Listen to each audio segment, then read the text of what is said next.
What's up, everybody? What is up? Happy Thursday, everyone. Happy September 3rd.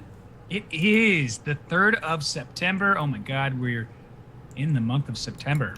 I didn't even realize what month it was. We're really digging into it. I was writing something earlier today and I was like, August 3rd. Like, nope, we're way past that now. Nope, that's not where we are, in case you didn't know. That is not where we are. Yeah, I have that feeling too. Like when you said it, September 3rd. Yep. Really? Okay, cool. Cool. Well, on the September 3rd, I am Kaisa. And I am Roan, and we are Daily Gaming News as we dive into all the current information going on inside the gaming industry. So some of the news we have for you today starts off with Super Mario 3D All-Stars, how that was revealed, and Mario Kart Live, which is IRL Mario, that was released in Nintendo's Direct earlier today. Also, Square Enix, known as Squeenix, released a new tech video showcasing the Luminous Engine's approach to procedural generation, as well as Microsoft Flight Simulator is the biggest launch game in Xbox Game Pass for PC. There's news on how we can expect a huge new game from the No Man's Sky developers, and we're going to touch on Faker's military service, because even though Faker is a League of Legends god, he still has to serve in the Korean military, but there are some people trying to push a bill that would allow him to at least delay it a little bit longer. And then also the Esports Integrity Commission is letting us know that 15 ongoing investigations into match-fixing allegations is happening. And then we're also going to jump into Marvel's Avengers War Table for this launch week. And of course, as with every Thursday, we have an On This Day in Gaming segment, so we'll be touching on what happened on this day in gaming. And then, of course, as always, what's in the mug? What's in the mug? I'm doing no hints today. Are you doing any hints, Moreau? No hints. No Cheers! Hints. Yes. Cheers to you. Cheers to you. And thank you so much for the donation, Kai. Thank you so much. Very much. All right, let's get right into it with Super Mario 3D All-Stars revealed. So this is really big news for all of those just OG Nintendo fans, as today Nintendo announced that the Super Mario 64, Super Mario Galaxy, and Super Mario Sunshine will be making their way to the Switch in one remastered collection called Super Mario 3D All-Stars. And that news came out of a Super Mario Bros. 35th Anniversary Direct that was unexpectedly published this morning on Nintendo's YouTube channel. The collection will feature HD visuals for each game, and the games have been optimized for the Switch. There's also a brand new music player mode being added to the collection, so you can listen to your favorite tunes whenever and wherever you want. Super Mario 3D All-Stars is set to launch on September 18th, 2020, as a limited time release, both physically and digitally, until the end of March 2021, and pre-orders will actually start today on Nintendo Switch's eShop.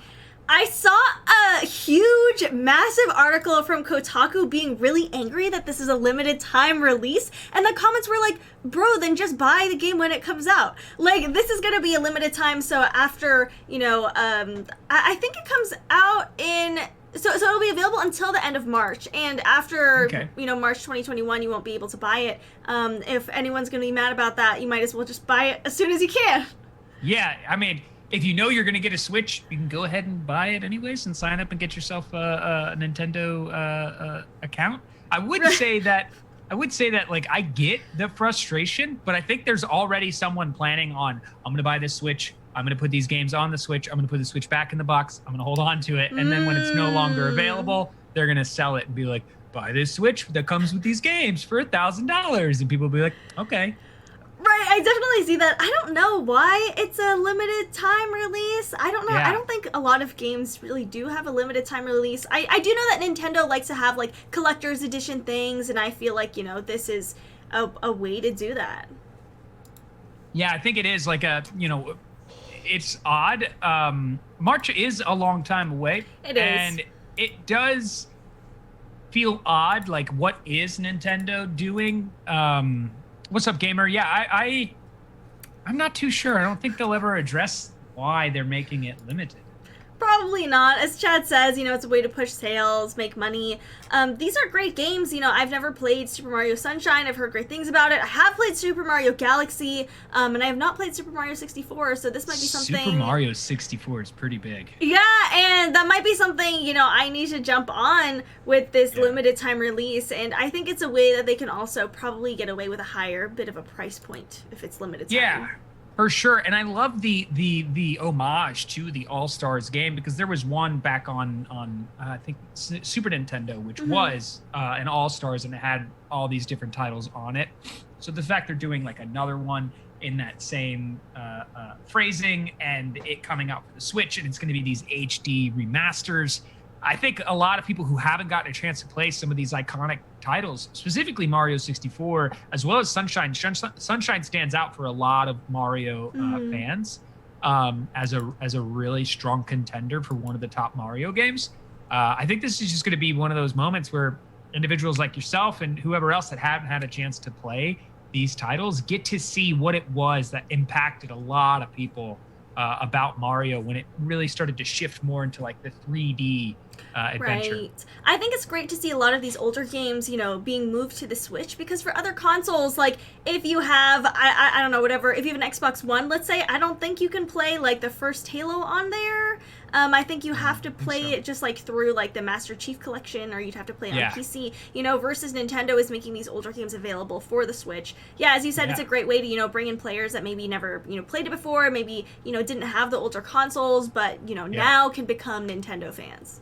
Yeah, and along with that information that was pretty significant is this next one that we're going to talk about here, because this is kind of like a game changer when you think about where it's going and what Nintendo is looking at with gameplay, as this Mario Kart Live is a home circuit for Mario Kart that takes place in the real world and Nintendo Switch. This is next level. So during that surprise Nintendo Direct that was published earlier today, Nintendo also announced a new Mario Kart game, Mario Kart Live Home Circuit. And it's not your ordinary Mario Kart game. It's part toy, part video game, allowing players to pilot a physical kart that's racing opponents in-game. So the game is developed in partnership with New York-based independent studio Velen Studios. The company, helmed by founder Karthik and Gua Bala, are known innovations that mix toys and video games. Players will set up courses using special gates inside their homes or, wherever else to create the race world. Local multiplayer is available for up to 4 players, but you can also race Koopalings digitally, according to Nintendo. To play in multiplayer mode, however, you'll need additional game systems and carts. So in the video published Thursday, Nintendo shows a kid, as we see here, playing Mario Kart Live Home Circuit on his Switch, with a toy version of Mario in his cart, racing by his feet under the living room furniture, using the different barriers and gates. And the players in the trailer create unique courses to race against each other. So the full description straight from Nintendo says Mario Kart Live Home Circuit. Created in partnership with Velen Studios, Mario Kart Live Home Circuit brings the fun of the Mario Kart series into the real world by using a Nintendo Switch or Nintendo Switch Lite system to race against opponents using a physical kart. The physical kart responds to boosts in-game and in the real world, stops when hit with an item, and can be affected in different ways depending on the race. Players place gates to create a custom course layout in their home where the only limit is their imagination. And as we said, you can race against Koopalings in Grand Prix, unlock a variety of course customizations and costumes for Mario or Luigi, and play with up to 4 players in local multiplayer mode.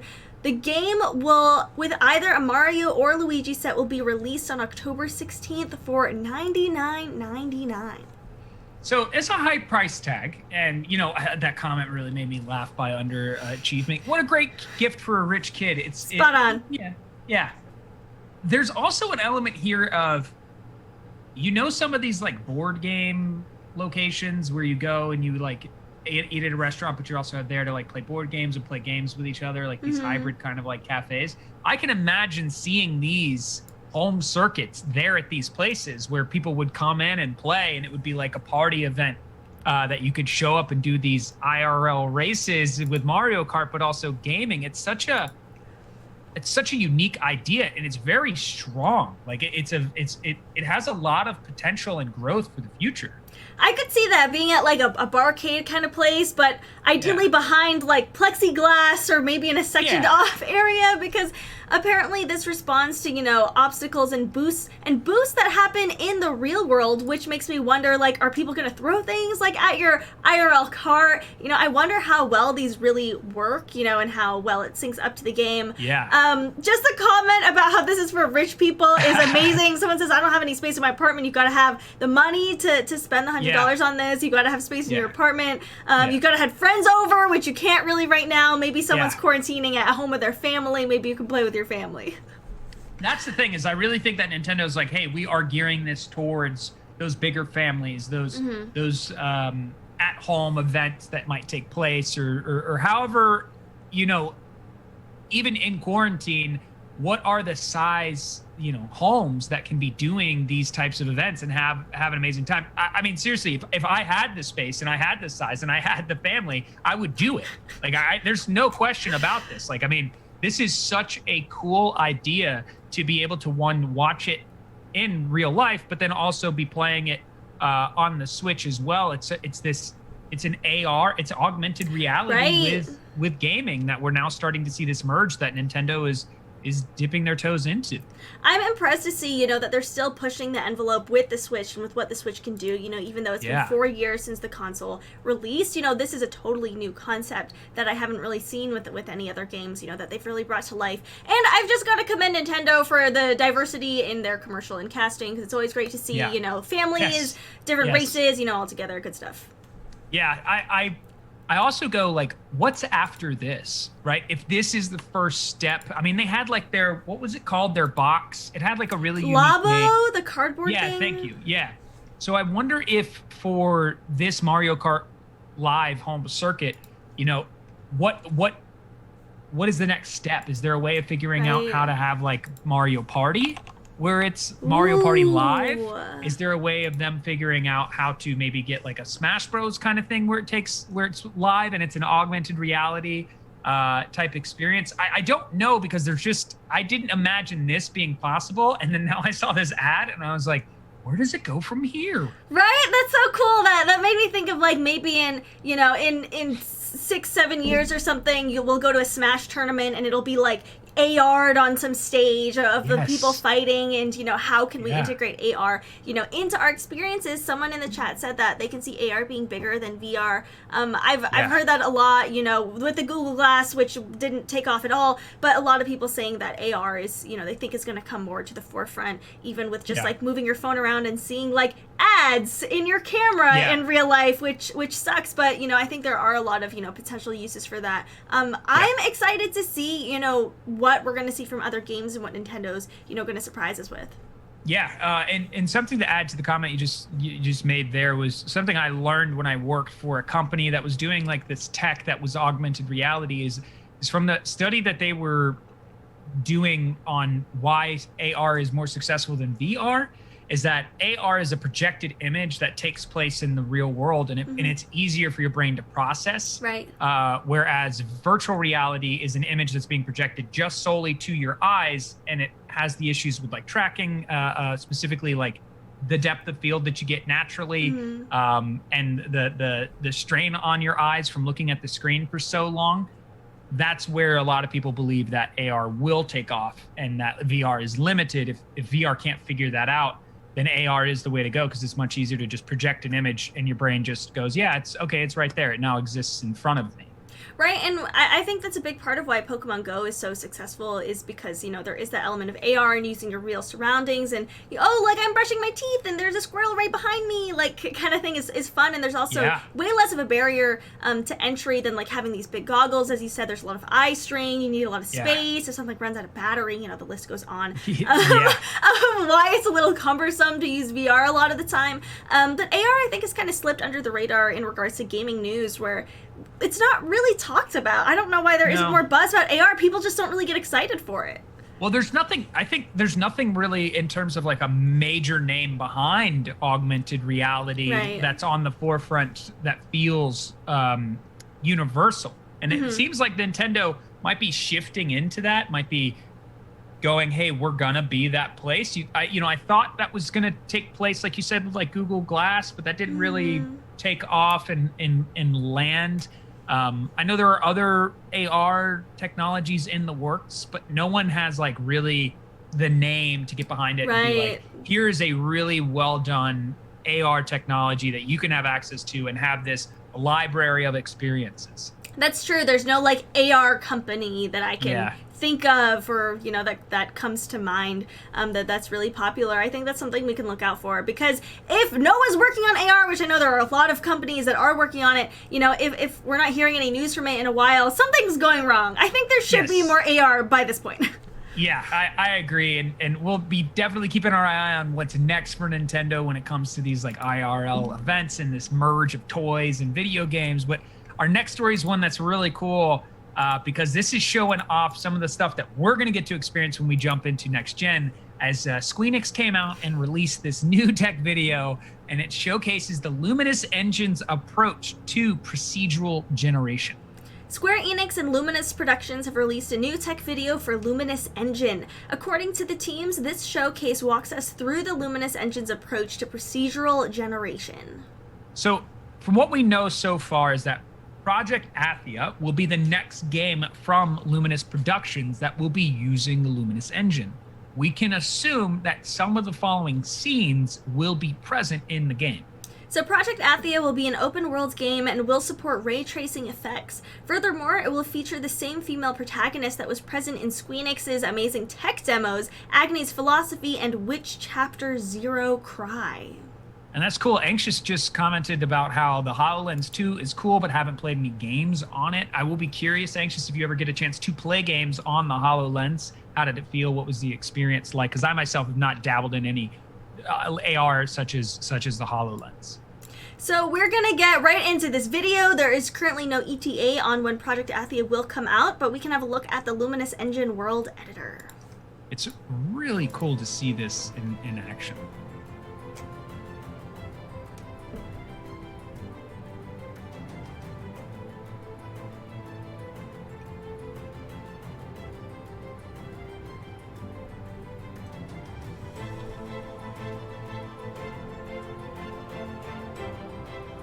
It's wow, just, yeah.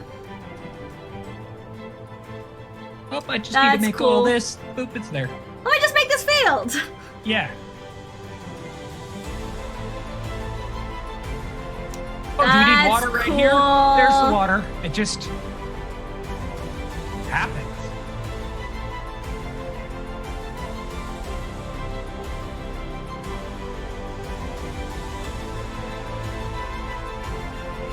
Terraforming just so easy, right? It's like the terraforming in No Man's Sky when you're sitting there using the laser. It kind of reminds me of like Planet Coaster or like Roller Coaster Tycoon, how you can just alter the ground really easily. Yeah.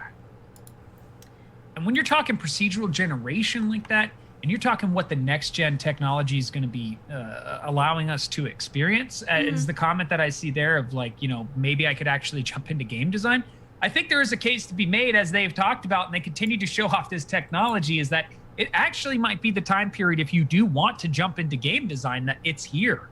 It's right now because of how much easier it is to design these things. Whereas, 10 years ago, you would be like, I need a lot more education to be able to just do this. Right. Oftentimes, with game design, you don't have to start completely from scratch anymore. There are already a lot of tools that can help you. I'm hoping that we're going to see a lot of, smaller teams have more robust games, because you don't have to maybe edit each single blade of grass, into your game. You can just use a world editor and you can, create these worlds and environments and, even bigger maps a lot more quickly and a lot more easily and a lot more inexpensively. Yeah. And when I see gamers comment there about like, my mom loves good video game oceans, I think that's one of the things, is just to see water in gaming and to get that feel of like, oh, I could actually like be there. The simple fact that they're just able to draw the line and say, this is where the water should be. And then you see the water and you're just like, wow, that's just impressive, right? It's just, it's just right there. This isn't only going to be locations that are in a forest. This isn't going to only be locations that are, mountainous. We're going to see things like city building. where it's just, hey, I need this skyline here. I'm just gonna drag my mouse across and point where it needs to be, and boop, there's now my city skyline that would take normally a team to come in and create every single different building. It's not the case anymore. It's just a world editor that just fills it right in for you.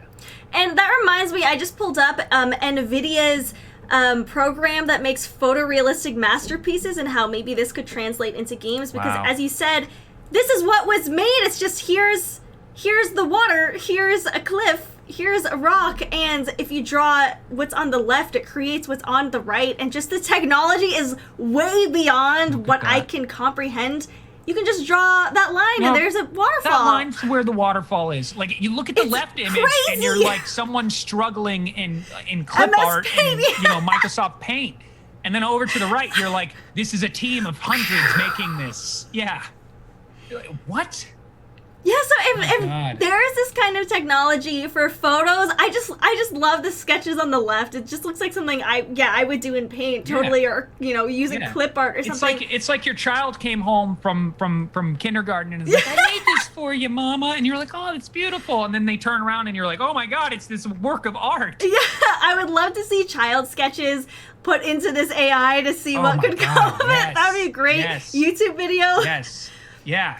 Because they've been talking about this for so long. The world building there that we saw, the Luminous Engine one, it's an AI tool that's assisting them in doing this. So the more that we see these, especially like a company like Square Enix is pushing this forward, what is going to be what Epic Games releases? What is it going to be? When Ubisoft dabbles in it as well, these like major places and players that are like, hey, we're going to create these engines as well, because we don't want to go buy their engine. We want people to buy ours, so we'll just create, and people can use that. It's a wonderful competitive space right now, but it's also helping create this area for people to break into game design and start telling stories and creating their games that maybe they've always had in their heads, but haven't been able to actually sit down and make possible. Definitely. I wonder, as you said, what companies are going to come out with their own versions of this, how they're going to compete with this, how this procedural generation will work in their games or on their engines, and what kind of games we're going to see, in the next 5 years that utilize this. I think it's just going to be, it's great that we're all moving to the next gen, because it seems like what's happening in game creation is also advancing really rapidly, and we need hardware that, can keep up with that for a lot of our games. And as Kane and Kai both guessed together, this is coffee with pumpkin spice. Tis the season. Tis the season to be the pumpkin spice. That's awesome. No one, actually, someone sort of close to what mine is similar to, but no one's guessed what mine is. Cryptic. Cryptic, so cryptic. No hints over here. No hints. None! So our next topic is about MS Flight Simulator, as Microsoft's Flight Simulator is the biggest game launch in Xbox Game Pass for PC history, with over 1 million players to date. Crazy number for that. And talking about photorealism, if you get a chance, go and take a look at some of the footage from Microsoft Flight Simulator in its highest settings. It's just mind-blowing, because it has a rich history with being Microsoft's longest running franchise. And they are proud to announce that they are celebrating the simulator's biggest launch in 38 years. Just over 2 weeks ago, Microsoft Flight Simulator launched, and thanks to the incredible support of, their fans, pilots, flight enthusiasts, and virtual travelers, they have had more than 1 million unique players take to the skies. Additionally, Microsoft Flight Simulator was the biggest game launch in Xbox Game Pass for PC beta history. On behalf of the entire team, they'd like to express their gratitude to all the fans who have begun to explore the world and the magic of flight with them. So they said that it has been wonderful to see the reactions to Microsoft Flight Simulator from the community. There have been over 26 million flights. There have been logged more than 1 billion miles flown to date. It's the equivalent of flying around the world over 40,000 times. Talk about racking up some frequent flyer miles. I wish there were frequent flyer miles in Microsoft Flight Simulator. Microsoft Flight Simulator, yes. I do too. Amazing. Also, thank you so much, Maximus, for this.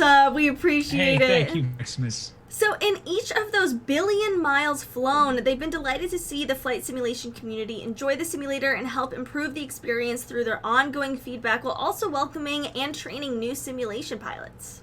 So the launch marks the beginning of the journey for Microsoft, and they are saying that this is just the start, that there is plenty more to come to the flight itinerary, including world updates, sim updates, and future-themed DLC. And Microsoft Flight Simulator is the ticket for anyone who's ever dreamt of flying or exploring the world. The sky is calling you.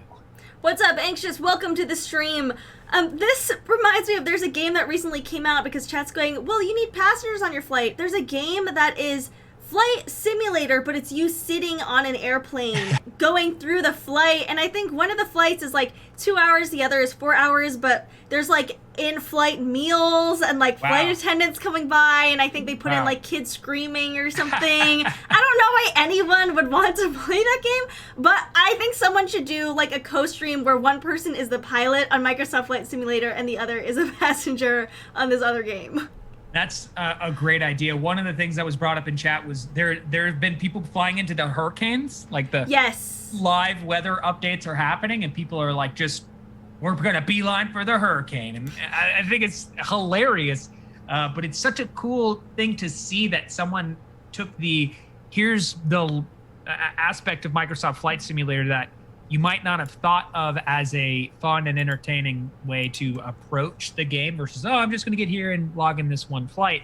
So now you see all these different content creators and these people who love Microsoft Flight Simulator going, how do I continue to make this exciting and not just be like, I'm here and I'm doing a basic flight across a country or across the ocean, but you know what, I'm going to fly into a hurricane. Right, make it a little more spicy. I don't know if this game is still on Game Pass or if maybe the beta was on Game Pass, but there have been over, a million pilots on this game. I think it's really cool to see Flight Simulator become more mainstream, because growing up when I knew people who played this game, it was more of like parents who could like afford all the joysticks and stuff, and it was kind of more niche, or at least it seemed a lot more niche, versus it seems like, anyone can really get into Flight Simulator now.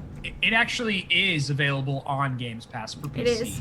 Yeah. So that is where you can play it. And like you said, there are rigs for Microsoft Flight Simulator, if you got the budget, obviously, where you can basically create like the entire cockpit of a real plane, and get those logged in hours of actual flyer miles that count towards getting your pilot's license and certification, which is just very impressive that the tech's gone that far. And now it's like, if you want to know what it's like to really fly from this location to that location with it being completely photorealistic, Microsoft Flight Simulator's got you covered. They definitely do, and we've got more news about the skies, but the different skies, as No Man's Sky's developer is working on a huge new game. I really like that segue. That was great. Thank you. So if you haven't played No Man's Sky, it's another one of those experiences of if you're never going to be an astronaut or go to space, No Man's Sky is the game to play and get to go and digitally experience that, because Hello Games has actually been very busy since the release of No Man's Sky, updating the game so extensively that that GameSpot went from reviewing it once, twice, to 3 times, increasing it from a 7 all the way to a 9 for its final review. And the studio has recently released The Last Campfire, which is a smaller adventure with no planetary exploration. But now the studio is looking to the future, and they are working on a new, bigger game. Talking to Polygon, Hello Games studio founder Sean Murray has talked about what the company is doing now, saying that they're working on a huge, ambitious game similar to No Man's Sky. Murray, who used to work at EA and developed lots of sequels, is keen to make another exciting project, saying that Hello Games formed to make the games that they always wanted to make.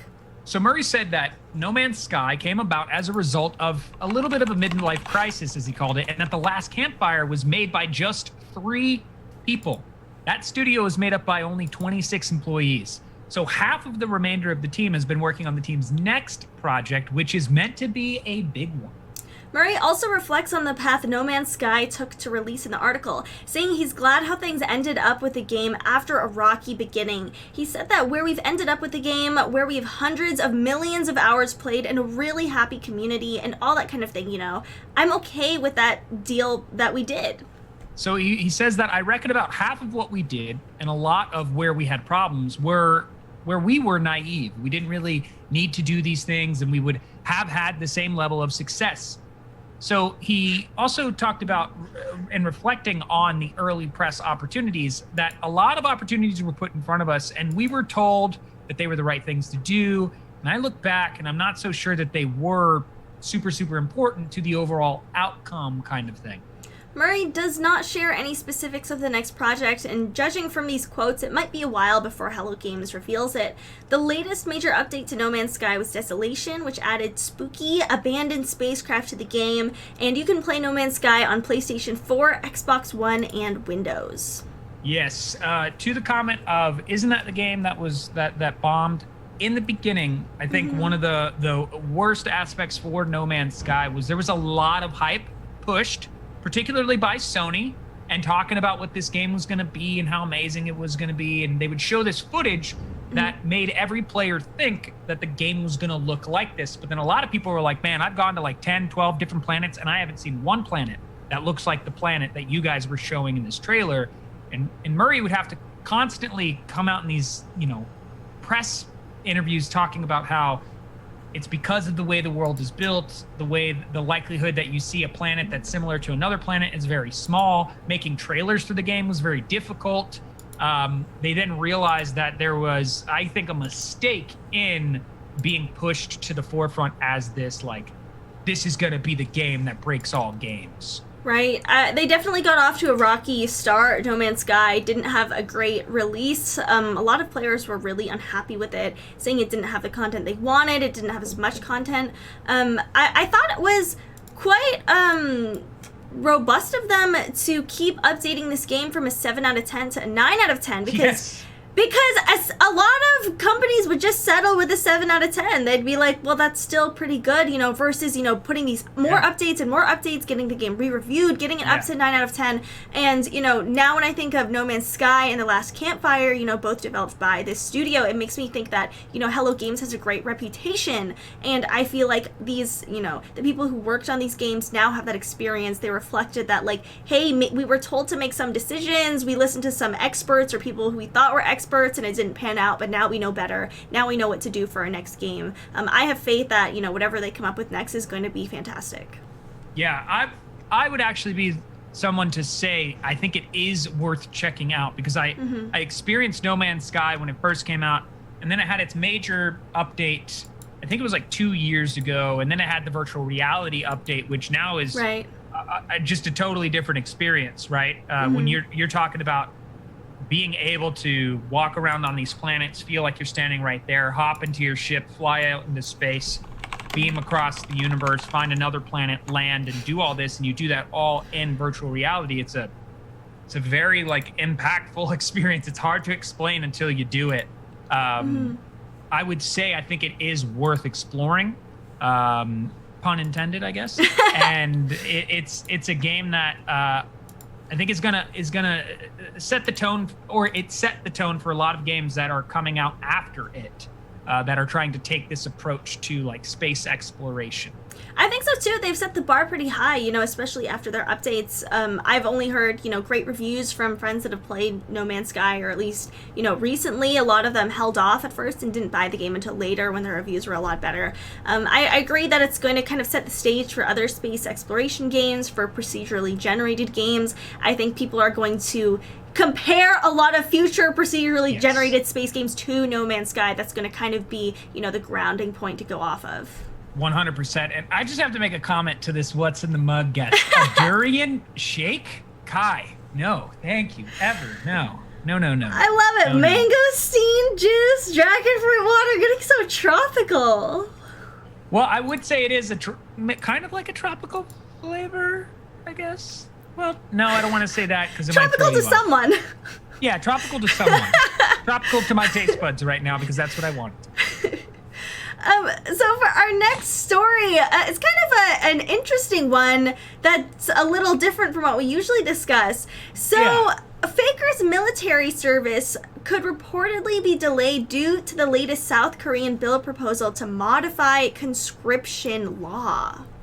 So Korean Democratic Rep Jeon Ki is planning to propose a bill that could postpone the enlistment of Korea's mandatory military service for individuals who have made significant contributions to the country's global image. And this is according to a report done by Neighbor. And one of the examples used in the report was League of Legends star Faker. So, as many of you know, Faker is considered the god of League of Legends. Even if you don't know League of Legends that much, you probably know who Faker is. He is a massive celebrity. He's in, like, he has his own, like, he has an ice cream commercial where his, like, face is on the ice cream. Oh my and God, he's done, tons of ads. And Faker. Those ads are intense, too. They're really good. Yeah. He's, like, all serious and, like, playing the game, and then it's, like, ice cream. I just love it. He's also, if you've seen any of his content, he seems very, very humbled. You know, he seems like a really cool guy. So under current military service law in Korea, an individual's enlistment can be postponed if they're a student who attends high school or higher school, if they're taking a course determined by a training institution, or if they're excellent in the field of physical education to promote national prestige, according to Naver. So the upcoming bill will reportedly actually allow individual recommended by the Minister of Culture, Sports, and Tourism as an excellent person in the field of popular culture and arts to apply to delay their enlistment until the age of 30. And if it does go into effect, you can actually see pop culture artists and esports athletes who have passed the screening process may be deferred from enlistment until they're 30, regardless of their academic performance. Last November, there was much debate about the current law when it was reported that K-pop megastars BTS will still have to serve their compulsory military service after South Korea's defense ministry announced that it would not be issuing a change to its exemption rules. South Korean law requires all men to register and start their military service by the time they are 28, and I think there is a member of BTS that is 27, so I don't know what that will mean for the future of BTS or, you know, when more members of that band do have to serve. Yeah, so according to Reuters, they said that exempting pop culture artists from military service, even though they have had to make a contribution to the country's reputation, is not in line with the government's stance to uphold justice and fairness. Draft exemptions are highly sought after in South Korea, where more than 230,000 young men each year, usually between the ages of 18 and 28, interrupt their studies and careers to join the military. And the defense military said fewer than 45 people are exempt every year. As chat answered the question, they do have to serve in the military for 2 years, I believe between the ages of 18 and 28 currently. So this bill is trying to push that from 28 to the age of 30. And if this bill comes to fruition, Faker would be able to continue his professional career in League for 6 more years if he desires to keep playing that long. A couple of years ago, another bill like this was passed for Olympic gold medalists who were exempted from the 2 years of mandatory military service and instead had to do 4 weeks of basic training. This bill may go through different amendments before the final version is approved, if it is approved by South Korean legislature. I mean, yeah, it makes a lot of sense that they would start to approach, especially some of these individuals like Faker and like some of their K-pop stars, where they're just kind of like, they're doing so well for our country right now in other aspects that we need to take into account that maybe we should provide this exemption for them. I do understand the cultural differences, especially being from United States of America, that it being a part of like what you have to do. Mm-hmm. They do only exempt 45 a year, or it's like a year. 45 a year. If that number goes up a little bit, maybe the South Korean government will just feel like it's okay because look at what they're doing internationally for our country. It's really creating a great name for Korea. When I think of Korea, I think of the best League of Legends players in the world. I think of K-pop. I love what Rixie says. Does this mean Korea's military doesn't have an esports team? If they did, they would easily be the best in the world if they ever had an esports team, which I doubt they ever will. And I have to also add the second comment by Rixie being, can you imagine go to boot camp at 30? No. That sounds horrible. I can't. It does. My lower back would probably betray me. I find this story really interesting, but it makes sense that you have to kind of like reevaluate some of this stuff for certain individuals because they are unique in their profession.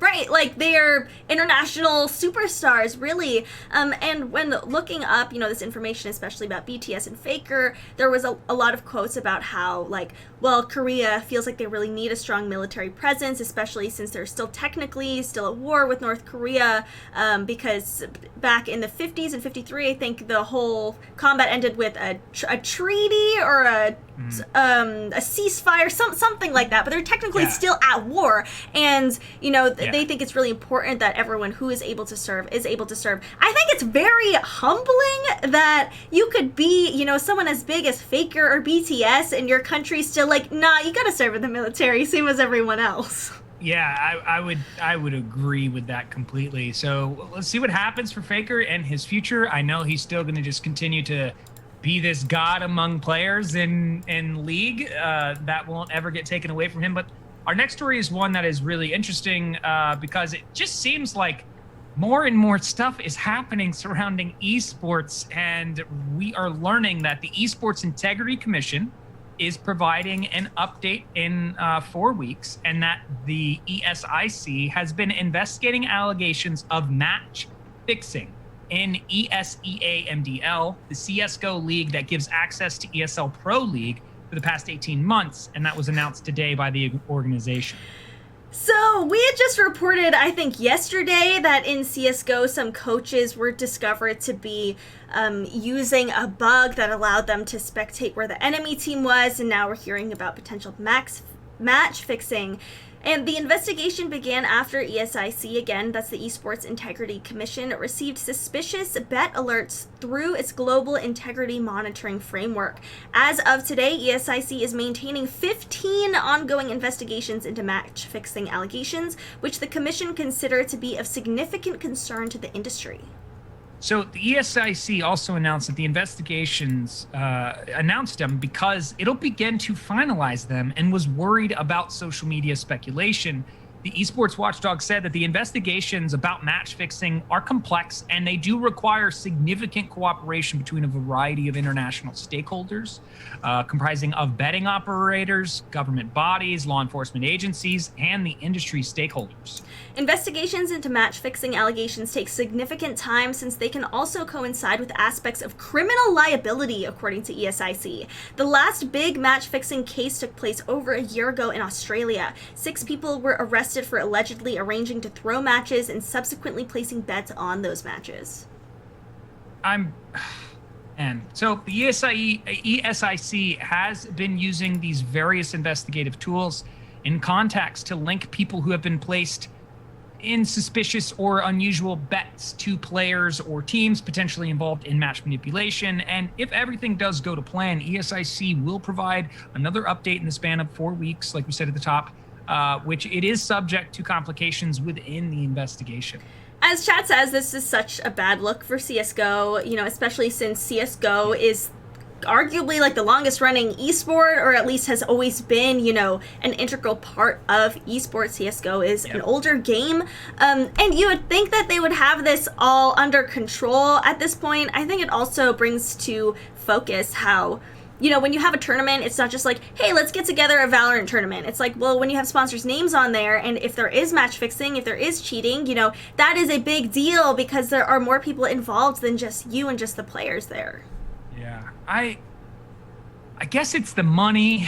The biggest factor is just that need to win or to have that accolade. But I just feel like when we talk about like the CSGO coaches cheating, and then now seeing that there's investigation in match fixing, it's, if anything, I think this is going to make it harder to see esports grow with outside investors stepping in and saying, look, if I want to put my money into this, how do I know it's going to a place that's fair, where, right, it's not rigged against me to potentially win, or I need to ensure my win by doing this because other people are doing that.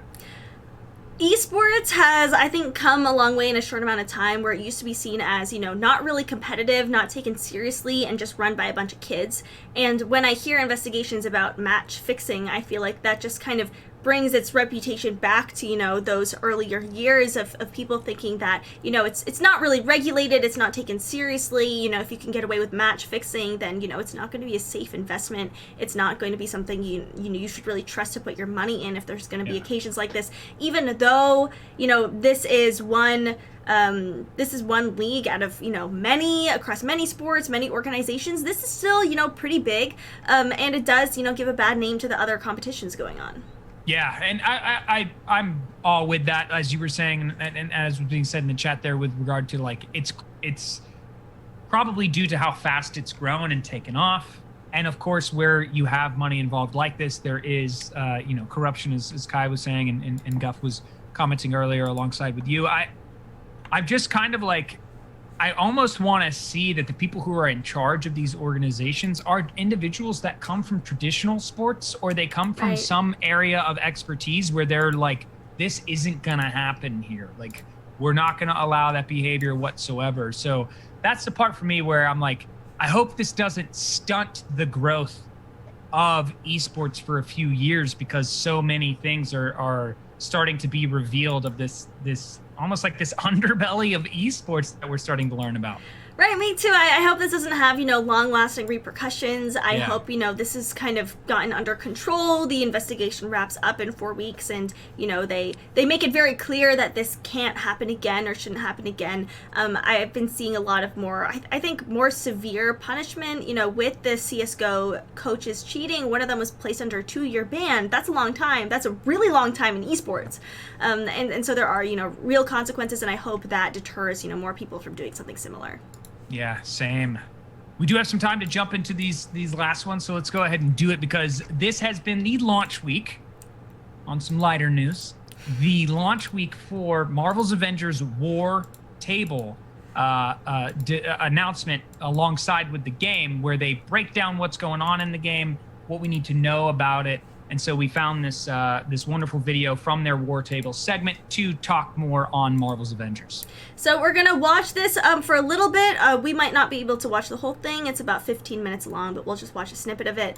I wanted to play this because, Marone, I'm wondering what you think about Marvel's Avengers. Apparently, some reviews say it's not that great, or it's kind of underwhelming, and I wonder if, you know, seeing War Table is going to bring back the hype, or if we think that at its core it's not a good game, maybe. Yeah, I'm curious too. I haven't yet actually jumped into Marvel's Avenger. I know a couple of people who've played it. They seem pretty happy with it. I've seen some people are streaming it right now. Guff saying like his buddy's loving Avengers. If somebody else in here has played it as well, please let us know your thoughts. But I have heard it's fairly mixed right now. Do you have the video up? I'm ready to count down with you. I am. Let's do it. In 3, 2, 1, play.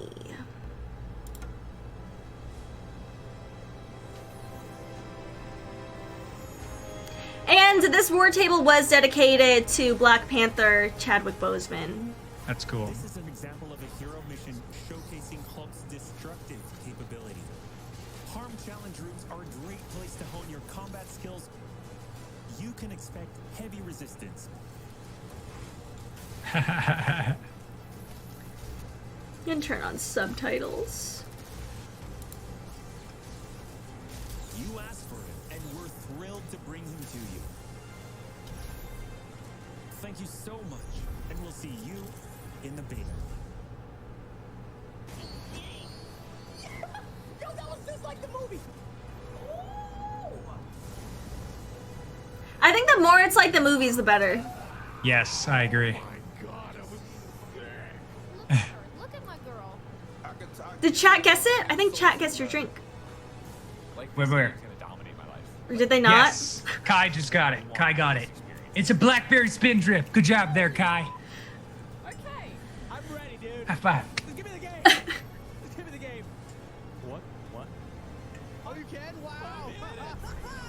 Hulk going the Hulkbuster. That's amazing. I love that reaction. The Hulkbuster? Oh my God, this game is everything I've ever wanted.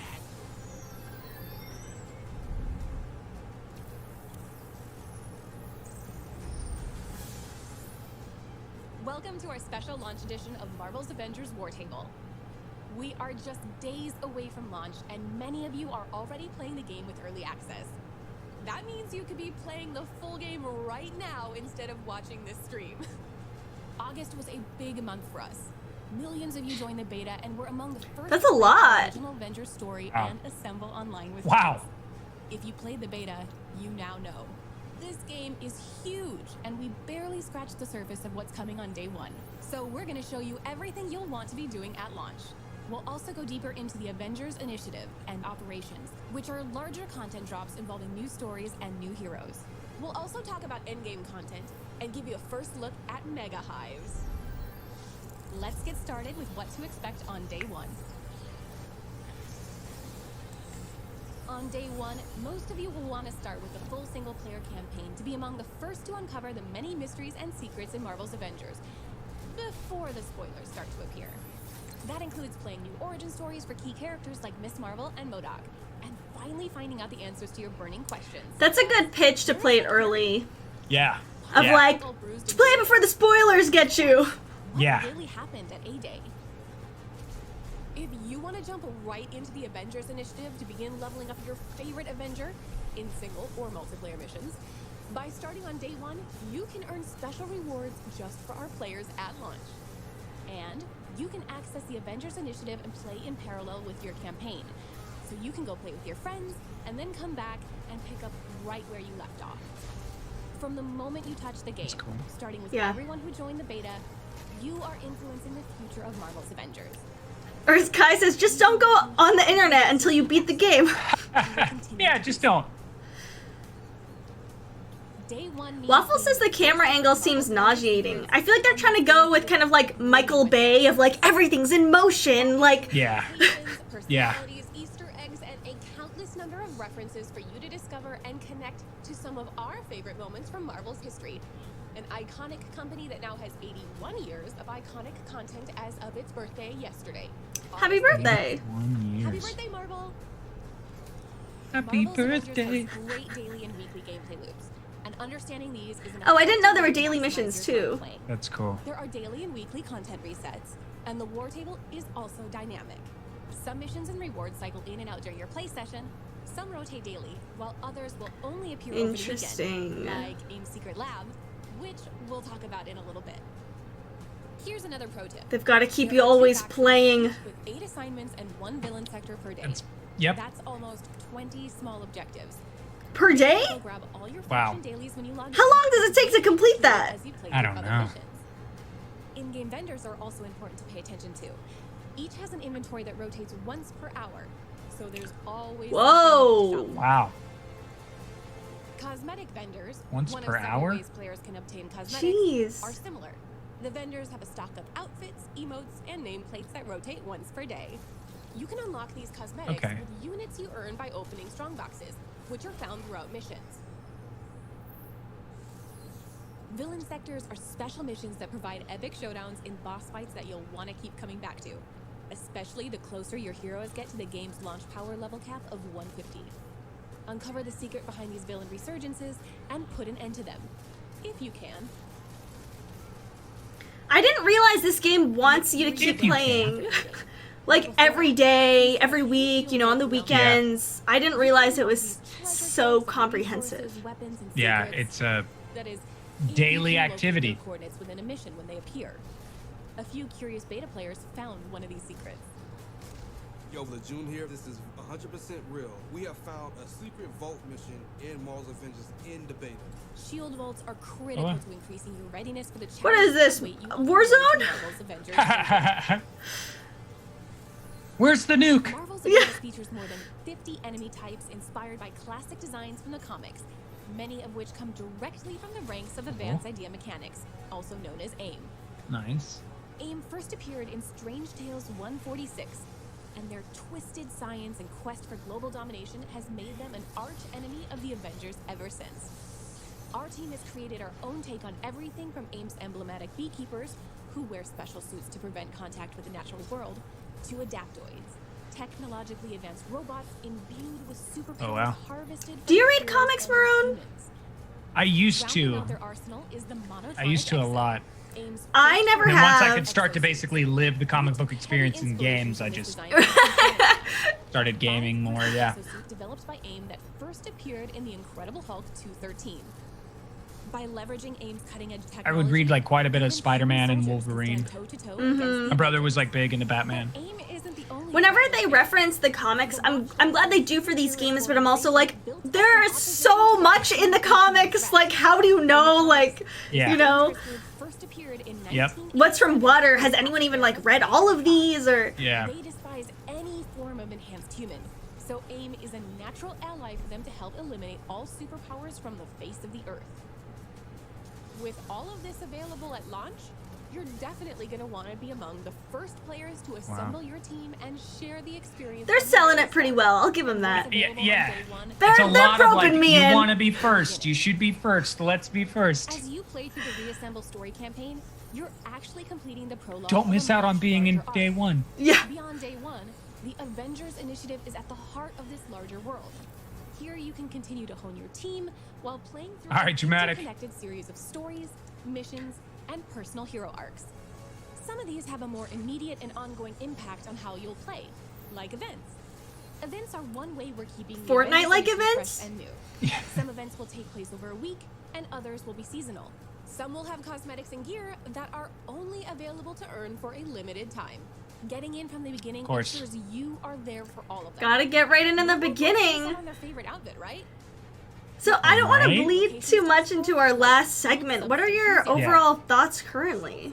Yeah, it's what I was hoping and a little bit afraid of with regard to Marvel's Avengers. Only Afraid? because, like, afraid of, like, it's one of those games where if you don't get the access to that suit because you just weren't happen to be playing during that time, Oh. the looks or the feels, or like you didn't hit the event on time. When you have those games that they always have those events taking place, and maybe you just are busy or you're playing another game or something in that regard, it would make sense to me to be a little like, no, I missed on this event and now I'm bummed. Right. You know what? I don't want to play this game anymore. I'm like already getting FOMO when they're like, oh, some of these things will only be available like once in like every hour. And it's like, what if I Yeah. miss it?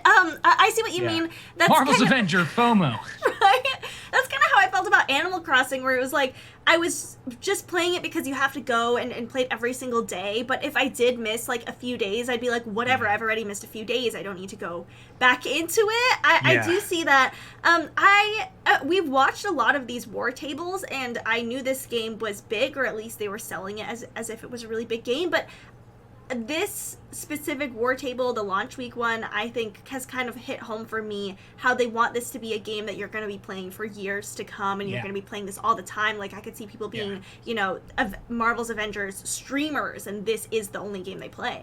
Yeah, 100%. And I also would throw in there that I think there's a strong foundation from what we are seeing, that the mixed reviews could potentially shift into more positive reviews as I think time so, goes too. on. I think absolutely, you know, maybe those reviews were just kind of jumping the gun, or I don't know if they really Yeah. got to experience, you know, enough of the story. It seemed that people thought that there wasn't, you know, enough customization, and people were mad that you couldn't, you know, change the appearance of armor. Like, if you Yeah. wear armor, you can't change the appearance, and it was a little bit nitpicky. I think that's probably going to change over time as they have all this new content as well.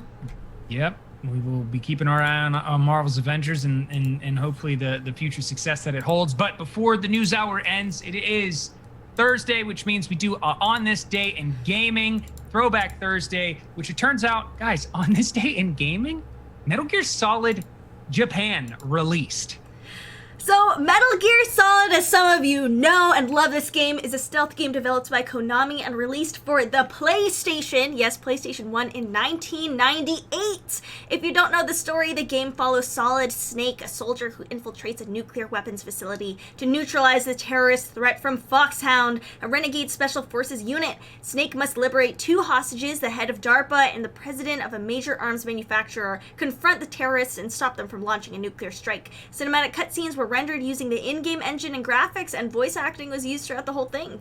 So Metal Gear Solid was well received, shipping more than 6 million copies along with 12 million demos. I remember playing this demo and scoring an average of a 94 out of 100 on the aggregate website Metacritic. It is regarded as one of the greatest and most important video games of all time and helped popularize the stealth genre and in-game cinematic cutscenes. I love Kane's comment, Metal Gear Solid taught you the hard way that you are not stealthy. Yes. You know what else I also remember? The noise of getting discovered. The pink. That noise will never, ever, if I could hear that, I used to have it as like a text message tone, and then I just realized the anxiety that it gave me after a while. But that is just, it's so iconic in gaming. And I love the comment on, oh, look at the graphics. For this time, those graphics are very impressive. 98? But when you look at Metal Gear Solid now, just mind-blowing how beautiful that game is. Oh my god, totally different. And, you know, Snake, I mainly know him through Smash. I've never played, you know, any of the Metal Gear games. Wow. But, like, Snake is alive and well in Smash. You know, this legacy is totally continuing on. This game is still, you know, incredibly relevant. Happy birthday, 22 years old, Metal Gear Solid. Happy birthday, Metal Gear Solid and Solid Snake. This is awesome. It's so cool. I love this segment just because you're like, really? Today it came out? That's right? So cool. TBT, but that does bring us to the end of our daily gaming news hour. Thank you so much for joining us today. Another hour down of just amazing news going on in the gaming industry and our lovely Throwback Thursday. Thank you to all the DGN family in the chat, adding so many great layers of conversation. I'm going to go ahead and make this announcement because I did it in the Discord. Yes. And this is pretty cool. Is yesterday we showed off Quantum Error, the gameplay for that new next-gen survival horror game.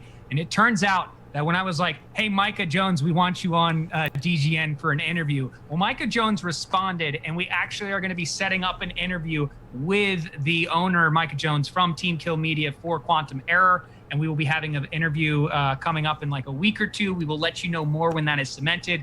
That's a pretty big deal for DGN. I'm super hyped about that. It is a big deal. Thank you so much for supporting us. We're definitely going to let you know well in advance when that interview is going to be, so you won't miss it at all. If there are any other segments you may have missed, they're posted on our YouTube, and we also play reruns after each stream. So definitely continue to like and follow and subscribe, and thank you so much for being part of this. This is not possible without any of you amazing human beings that are the DGN family. But for Thursday, August, that's right. Remember, right? I don't know where I Still am. feels in time. like August. September 3rd. I am Marone. I am Kaisa. Thank you so much for joining. Make sure you stay tuned with our updates. You don't want to be missing out on any of our streams, especially that big interview. And we'll see you all tomorrow. See you next time, everybody.